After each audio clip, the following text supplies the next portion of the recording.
Hello viewers, स्पर्धा view आपल्या YouTube चॅनलमध्ये आपल्या सर्वांचं स्वागत आहे। आज आपण एक 6830 आरोग्य विभागातील पदभरतीबाबत एक अतिशय महत्त्वाचा अपडेट घेऊन आलेलो आहोत।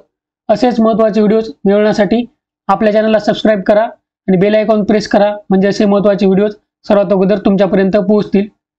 6830 पदांची भरती होणार आहे, परंतु आमचा विरोध आहे, म्हणजे आपल्या सर्वांचा त्या भरतीला विरोध असला पाहिजे का ते आपण ही सर्व माहिती आता पुढे घेणार आहोत। एक न्यूज आहे, त्या न्यूज बाबत आपण पूर्ण ॲनालिसिस घेणार आहोत। हे बघा, टायटल काय आहे न्यूजचं, पुन्हा कंत्राटी भरती। कंत्राटी भरती असल्यामुळे आपल्याला या पदभरतींचा आणि अशा स्वरूपाच्या पदभरतीचा विरोध करायला पाहिजे। कारण बघा, कंत्राटी भरती जी होती ती कोणत्या कारणाने होते? सरकारकडे पैसा नसतो, त्यामुळं कंत्राटी भरती केल्या जाते।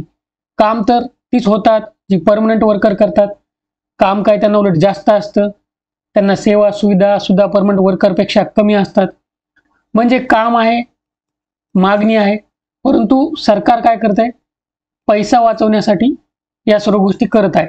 आता एकीकडे पाहिलं तर सरकार लाडकी बहीण योजनेला पैसे देत आहे। अशा खूप साऱ्या योजना आहेत ज्यामध्ये फुकट पैसा वाटला जात आहे। कशामुळं? तर मतदार गोळा करण्यासाठी, त्यांना मतदान मिळण्यासाठी। मग आता आपण सुद्धा विद्यार्थी आहोत, आपण सुद्धा मतदार आहोत। मग विद्यार्थ्यांची काय गरज आहे का यांना? तर उत्तर आहे त्याचं, गरज आहे। परंतु कधी? विद्यार्थ्यांनी टीम वर्क केल्यावर, विद्यार्थ्यांनी एकी दाखवल्यावर, विद्यार्थ्यांनी काय करायला पाहिजे? संघटना तयार करायला पाहिजे। संघटना तयार करून या संघटनेने आंदोलन करत राहायला पाहिजे। याला काय म्हणतात? याला म्हणतात प्रेशर ग्रुप। दबाव गट असतात, दबाव गट। ह्या ज्या पार्ट्या असतात, काही छोट्या मोठे पक्ष असतात, ते दबाव गटाचंच काम करत असतात। आणि काही JNU वगैरे विद्यापीठ आहेत दिल्लीचे वगैरे, त्यांच्यामध्ये सुद्धा असे दबाव गट आहेत, विद्यार्थी संघटना सुद्धा आहेत। आणि अशा पाहिजे तर आपल्या आरोग्य भरतीबाबत सुद्धा असा एक दबाव गट आपल्याला पाहिजे। त्याशिवाय आपल्याला न्याय मिळणार नाही, आपला आवाज कोणी उठवणार नाही। तर आता काय करायचं आपल्याला? अगोदर तर आपलं चॅनल सर्वांनी जॉईन करून घ्या। ह्या अशा गोष्टींचा आपल्याला व्हिडिओ मार्फत, सोशल मीडिया मार्फत विरोध करायचा आहे। आणि जमलं तर आपल्याला एक असा दबाव गट तयार करायचा आहे, कार्यकारिणी तयार करायची आहे। आणि जेव्हा लागेल तेव्हा आपल्याला आंदोलनाला उतरायचं आहे, त्याशिवाय या गोष्टी होणार नाहीत। आपण जर गप्प बसलो तर मग या अशाच गोष्टी चालू राहणार आणि असाच अन्याय होत राहणार। बघा, हे सुद्धा बघा, त्याच 9 कंपन्यांची निवड 14 मार्च 2023 ला शासन निर्णयाद्वारे कंत्राटी भरतीसाठी 9 कंपन्यांची निवड केली होती। आता पुन्हा काय केलंय? एकदा विभागीय कंत्राटी भरतीसाठी निविदा प्रक्रिया राबवली आणि त्याच 9 कंपन्यांची निवड करण्याची घाट घातल्याची चर्चा आहे। म्हणजे मग तुम्ही कशाला नाटकं केली? निवड करायची, कंत्राट मागवायचं, त्याच 9 कंपन्याला देऊन टाकायचं डायरेक्ट। हे सर्व काय बघा, भाजपच्या एका आमदाराच्या कंपनीला कंत्राटी भरतीचे काम दिले जाणार आहे। आता हे असं कशामुळे होतं? या भाजपच्या आमदाराला कशामुळे दिलं? यानं कशामुळे घेतलं? कारण याला काय करायचं पुढे चालून? याला त्या भरतीमध्ये पैसे घ्यायचे आहेत, पैसे घेऊन भरती करायची आहे। म्हणजे काय, अभ्यास करणारे गेले, आपल्यासारखे जे लोक आहेत त्यांचं तर काय भविष्य लागलं टांगणीला। मग ह्या सर्व गोष्टी आहेत, त्यासाठी आपल्याला संघटना लागते। हे तुम्ही खूप सिरियसली घ्या, आपल्याला करावं लागेल, बसून चालणार नाही। काळ बदललेला आहे, आपल्याला सुद्धा बदलावं लागेल। आपली सुद्धा एक संघटना पाहिजे, तिनं आपल्यासाठी काम केलं पाहिजे, पेपरमध्ये आपल्या बातम्या आल्या पाहिजे, या सर्व गोष्टी झाल्या पाहिजे। त्यासाठी लीडरशिप आपल्याला पाहिजे। काही लोक असतील इंटरेस्टेड, त्यांनी सुद्धा आपलं चॅनल जॉईन करा, या व्हिडिओला खाली कमेंट करा, आपण त्या गोष्टी करूया। परंतु तुम्हाला सहभाग घ्यावा लागेल। हे पहा, राजकीय पक्ष, विद्यार्थी संघटना आणि जनमताच्या रेट्यामुळे राज्य सरकारने कंत्राटी नोकर भरती रद्द करण्याचा निर्णय ऑक्टोबर 23 मध्ये घेतला असला। बघा, कशामुळे घेतला कंत्राटी भरती रद्द करण्याचा निर्णय? राजकीय पक्ष, विद्यार्थी संघटना। हे बघा, विद्यार्थी संघटना, मग आपली सुद्धा विद्यार्थी संघटना पाहिजे की नाही?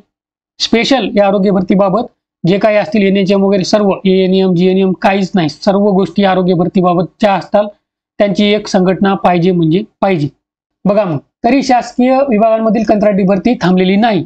शासकीय वैद्यकीय, आयुर्वेदिक, होमिओपॅथी महाविद्यालय व रुग्णालयांकरिता गट क व ड या संवर्गातील मंजूर बघा किती पदे आहेत, 6830 पदे आणि बाह्य स्रोतामार्फत भरण्यास शासनाने मान्यता दिली आहे. इथे बघा शासकीय वैद्यकीय महाविद्यालय आणि रुग्णालयामध्ये गट क प्रवर्गातील 1730 तर गट ड प्रवर्गात 5100 पदांवर कंत्राटी भरती होणार आहे. बघा म्हणजे हीच भरती रेग्युलर झाली असती, हीच भरती परमनंट झाली असती तर किती विद्यार्थ्यांचं भविष्य चांगलं झालं असतं, किती विद्यार्थ्यांचं भविष्य सुधारलं असतं, किती लोकांचे घर चालले असते. याचा कोणाला काहीच घेणं देणं नाही. कशामुळे घेणं देणं नाही तर हे कारण एकच, अगोदर सुद्धा सांगितलं की संघटना पाहिजे, आंदोलनं झाली पाहिजे, त्याशिवाय कामं होणारच नाहीत. कोणी तुमचं काम करणार नाही. आपल्याला आंदोलन करावं लागेल, आपल्या हक्कासाठी लढावं लागेल. लढल्याशिवाय होणार नाही. काळ बदललेला आहे, आपल्याला अभ्यास तर करावाच लागेल, परंतु या सर्व गोष्टींमध्ये सुद्धा लाखो संख्येने आपल्याला आपला सहभाग नोंदवावा लागेल. तेव्हाच सरकारला दिसेल की बाबा हे 1 लाख जण आहेत, यांच्या घरचे 5 जण धरले तर 5 लाख वोटर्स आहेत, तर आपल्याला त्यांसाठी काहीतरी करावं लागेल. तर आपण मतदार आहेत, आपली ताकद आहे, तर हे आपल्याला दाखवून द्यावं लागेल. आपले जेवढे काही लोक आहेत तेवढ्यांना एकत्र व्हावं लागेल. त्यामुळे आपल्या चॅनलला फॉलो करा. म्हणजे आपण काय करूया, हळूहळू सर्व गोष्टी बिल्ड करूया, परंतु सर्वांना त्यामध्ये पार्टिसिपेट, सर्वांना सहभाग करावा लागेल. गट क मध्ये लघुलेखक, वाहन चालक, शस्त्रक्रियागृह सहाय्यक, ग्रंथपाल सहाय्यक, कनिष्ठ लिपक, तंत्रज्ञ, प्रयोगशाळा सहाय्यक, आरोग्य शिक्षक, लघुटंक लेखक अशा कुशल आणि तांत्रिक पदांचाही समावेश आहे. म्हणजे बघा बाकीचे पद तर आहेतच आणि त्या व्यतिरिक्त या कुशल आणि तांत्रिक पदांचा सुद्धा समावेश आहे आणि हे सुद्धा कंत्राटी भरतीने होणार आहेत. तर विचार करा, आपल्याला हक्कासाठी आपल्याला लढावंच लागेल. आशा करतो या व्हिडिओमध्ये तुम्हाला फायदा होईल. All the best. Thank you.